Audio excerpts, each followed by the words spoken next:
Today, in a globalized economy, multinational companies in the building and wood industries play an increasingly important role politically, economically, and socially. These companies have no national boundaries as they move freely from one country to another. They are rich and powerful. They are able to influence industry standards and governments to the point where some national governments no longer have independence in developing their economic and even foreign policies, as much of this is linked to the activities of these corporations. As global players, they shape working conditions in our sectors, down the subcontracting chain and up the production chain.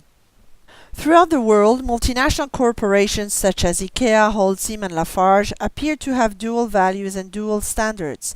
In their home country, these companies respect workers' rights and recognize the union. However, abroad, they implement anti-union campaigns to interfere in trade union elections as they did in the US. Under the guise of subcontractors, they discriminate outsourced workers who perform the same work as regular workers as they are doing in India.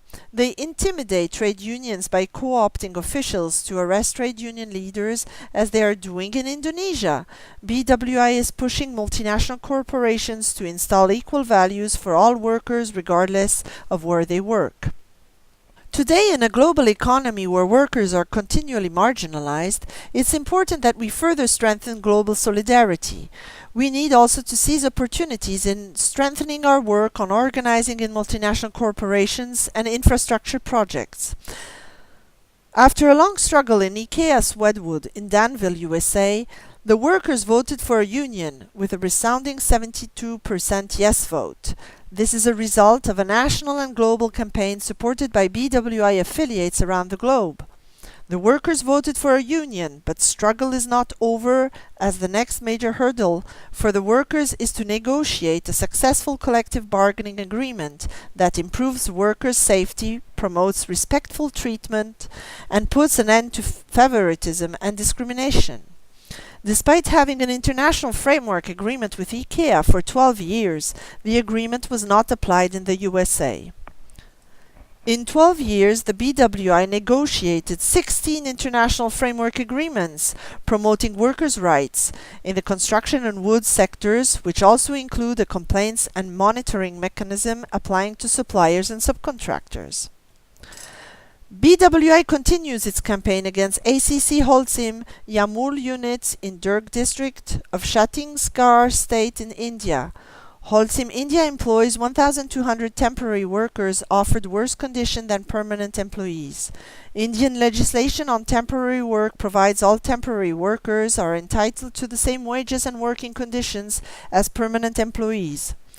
Holcim subsidiaries ACC and ACL continue to disregard the legislation, even after court rulings in favor of temporary workers. With the support of BWI affiliates, the unions in Panama succeeded to organize workers and concluded collective bargaining agreements in Impregilo, Sasir and Yandeyul, and other contractors at the Panama Canal Enlargement Project. In addition, the unions in Panama mobilized and launched a nationwide campaign to repeal the draconian Law 30. The law would have denied workers the right to organize and strike and imprison workers if they protested. BWI's Fair Games, Fair Play campaign during the 2010 World Cup recruited nearly 30,000 workers, and they successfully negotiated for a 12% wage increase, safe working conditions, and a bonus of 2 tickets to the World Cup for each worker. In Brazil, the 2014 World Cup campaign has resulted in 20,000 workers joining the union already. With some multinationals, the BWI has developed good relationships, like with the French company Eiffage, responsible for the highway project Dakar-Diamniadio in Senegal. In 6 months, our Senegalese affiliate, SNTC, organized more than 1,000 members and negotiated better terms for treatment and safety for thousands of workers.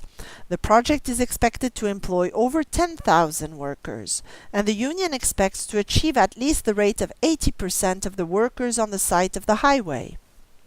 BWI affiliates in southeastern Europe launched a campaign on workers' labor rights and on organizing on Corridor 5 and 10, which are highway projects to improve connection from Western to Eastern Europe. The main companies involved are Strabag and Alpine. BWI has set up regional and global trade union networks and a BWI Company Monitor blog to allow for greater transparency of all company activities and global campaigns. These tools are used by many affiliates for organizing in multinationals and infrastructure projects and recruiting new members to make trade unions stronger, to negotiate collective bargaining agreements, and to improve living and working conditions of members and to further strengthen global solidarity.